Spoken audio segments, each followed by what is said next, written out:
Hello everyone, this is Tina from Tina's Workshop, and this is our final 2024 Wonderland Yarns monthly subscription. It's not going to be the final video. I will do one more video when I have both blankets put together, which is not yet, but this is the last of the subscription boxes for this year.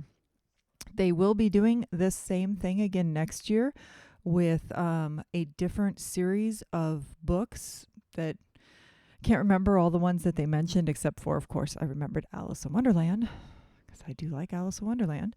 But it's going to be a different kind of genre of books, but it sounds like it's going to be a very similar style, I think, to the way this year's boxes have gone. So this is a little late going out. A couple different reasons. One, I had been out of town when the box came in, though the box did come in only a day or two before I got back home. But I was only home for one day before I had surgery, and I got really sick from this surgery. And as soon as I was feeling better, it was Christmas Day. So it is now 2 days after Christmas. I busted my booty yesterday and I got my squares made so I could record this video for you. So the book for this month is Scrooge, very fitting. And the colorway is called Ebenezer Scrooge. And here is the beautiful color. It's blue, but kind of has a little hint of purple with a few areas that kind of pop with a little bit more purple to it. That is... Oh, I left that over there. Never mind. I was going to show you it in the cake, but this one looks pretty similar in cake form as it does in skein form. And then we got, of course, our two cute little stitch markers. One has a pocket watch and the other one has, I think it says Ebenezer Scrooge. And you guys know I love their stitch markers. They're really nice and sturdy and beautiful. And then we got our little Progress Keeper card. And this one, and these have all been invitations. The Olansky family requests your company with at the Grand Winter Ball.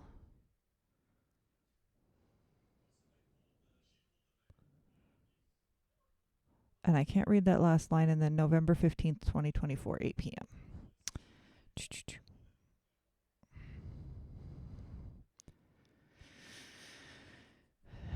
And as always, I get 2 skeins of yarn. I pay for the main box, and then they send me an extra skein so that I could complete both blankets by the end of the year.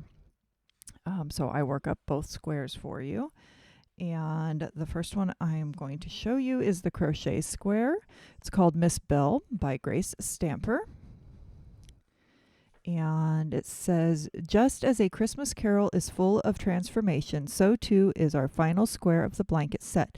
This final motif, inspired by the winter tale, shifts from a lovely snowflake-esque shape into a charming square design. So here is the square. And you can see that snowflakey design in the center. It was really kind of unique how they created, or how they have you create that. And it actually went rather smoothly till a point.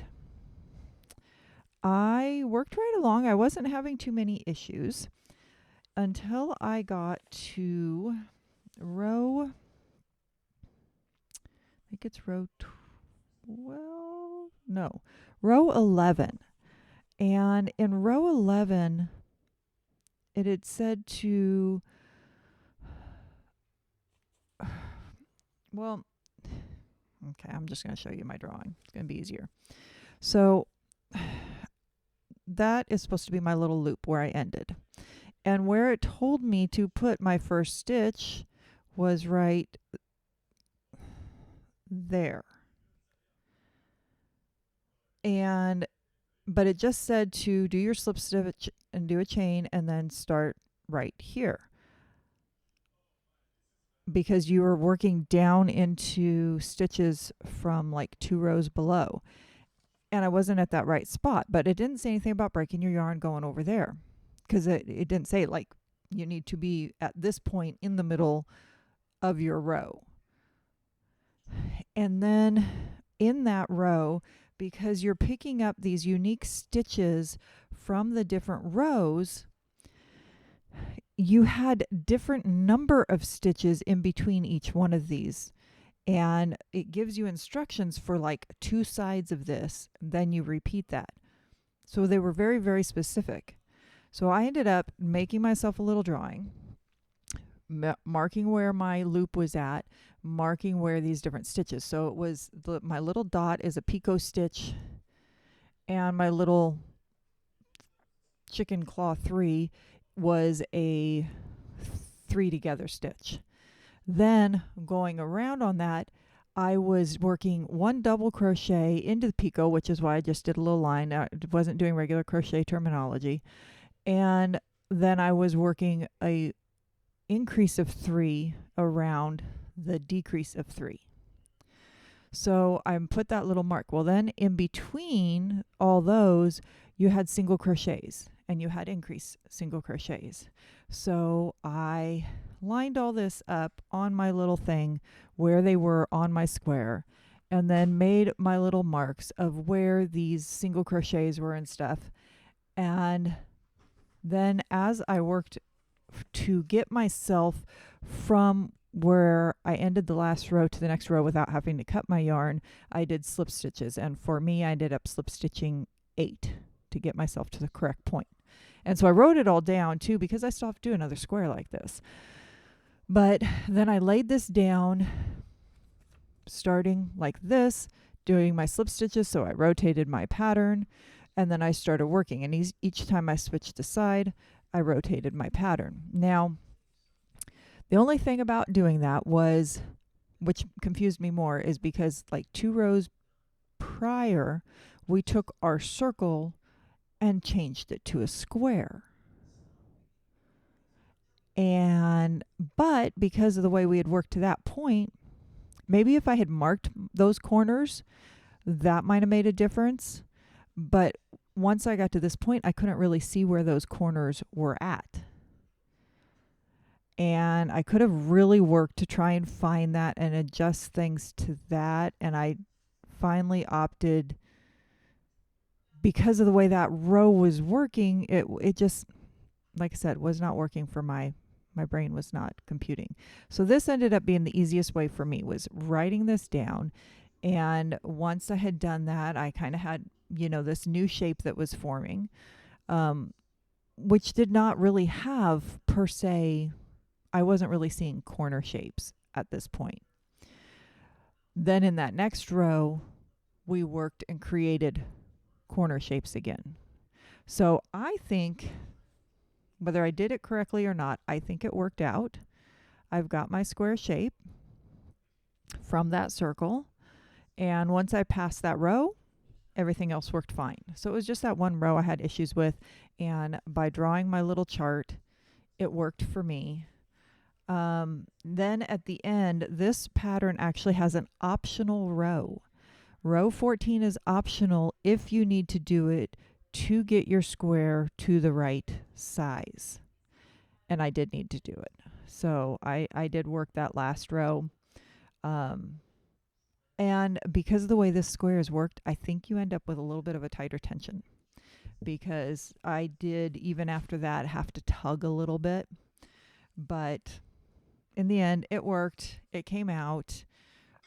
Other than that one row, it was a relatively easy square, but still created this really nice design. So then the next square, let me switch it on my board here, was the knit square. And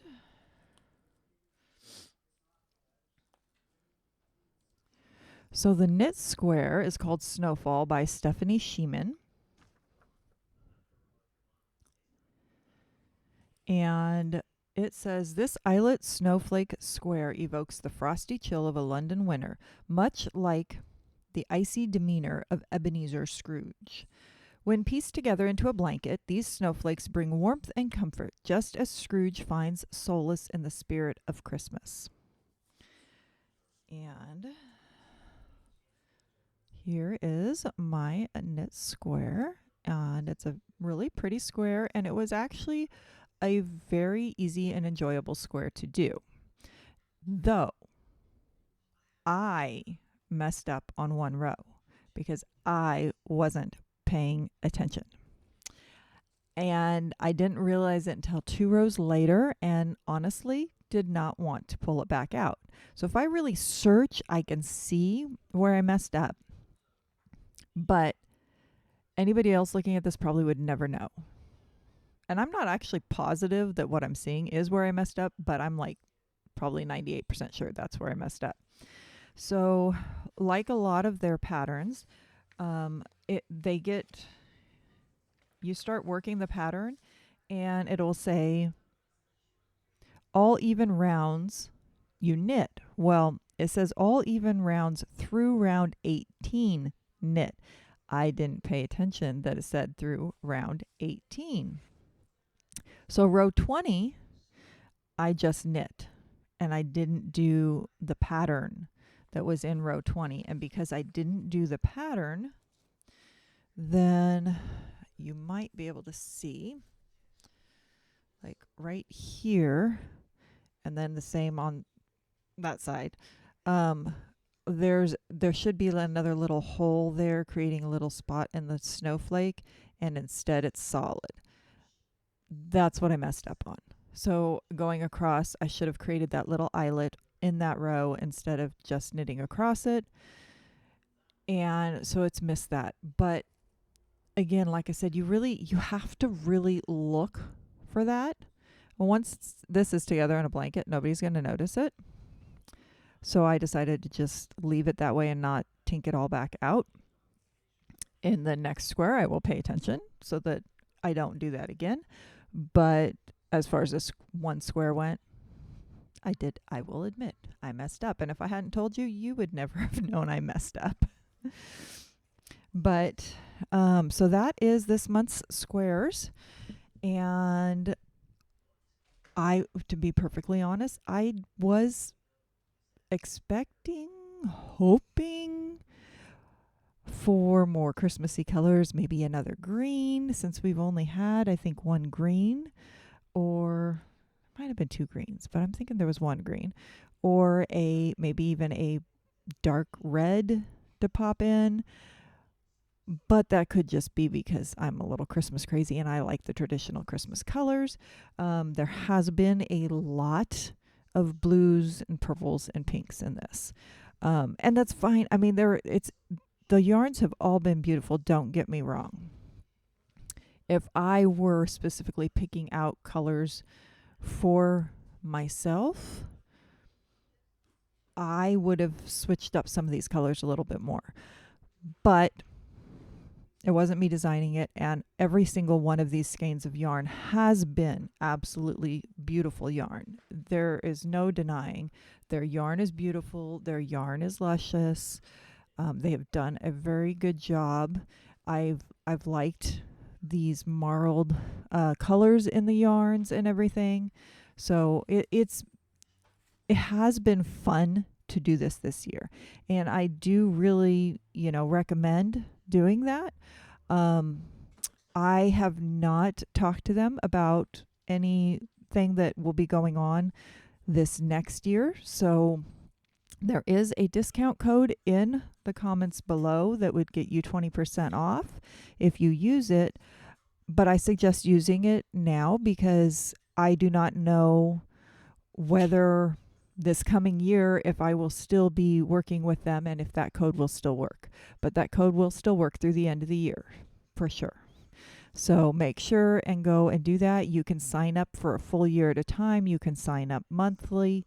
And like I said, they do have another one coming out this next year, another blanket set, and it will be a different style of books. I do not know how different that will make the patterns, because these have been very elegant patterns.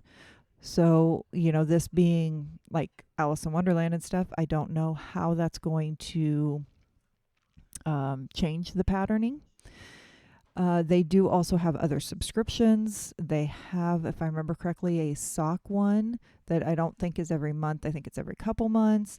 They have different things like that. They have the Advent. If you have been watching, I did shorts this month with my Advent. So I bought the Advent from them, and it was a really nice Advent. They did have patterns that went along with that, and people were actually working together in a thread on that. I did not actually have the time to do that myself. And of course, they have just yarn that you can go buy. So, yeah, I hope you guys have enjoyed this series this year. Let me know if you would like me to do another series like this too this coming year. I want to bring you content that you would like seeing. So I hope you have enjoyed this. Please make sure and click like and subscribe. And we'll see you all again soon. Bye.